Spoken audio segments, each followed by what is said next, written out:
Love with God channel daily gospel. மத்தேயு நற்செய்தியிலிருந்து வாசகம். அதிகாரம் 9, இறைவார்த்தைகள் 1 முதல் 8 வரை. இயேசு படகேறி மறு கரைக்குச் சென்று தம் சொந்த நகரை அடைந்தார். அப்பொழுது சிலர் முடக்குவாதமுற்ற ஒருவரை கட்டிலில் கிடத்தி அவரிடம் கொண்டு வந்தனர். இயேசு அவர்களுடைய நம்பிக்கையைக் கண்டு முடக்குவாதமுற்றவரிடம், மகனே, துணிவோடிரு, உன் பாவங்கள் மன்னிக்கப்பட்டன என்றார். அப்பொழுது மறைநூல் அறிஞர்கள் சிலர், இவன் கடவுளை பழிக்கிறான் என்று தமக்குள் சொல்லிக் கொண்டனர்.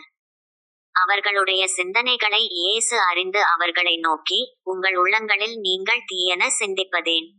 உன் பாவங்கள் மன்னிக்கப்பட்டன என்பதா, எழுந்து நட என்பதா, எது எளிது?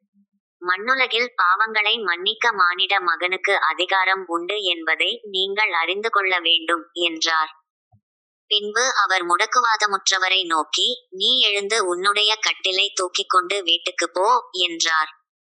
அவரும் எழுந்து தமது வீட்டுக்குப் போனார். இதைக் கண்ட மக்கள் கூட்டத்தினர் அச்சமுற்றனர். இத்தகைய அதிகாரத்தை மனிதருக்கு அளித்த கடவுளை போற்றிப் புகழ்ந்தனர். இது ஆண்டவர் வழங்கும் அருள்வாக்கு. இறைவா, உமக்கு நன்றி.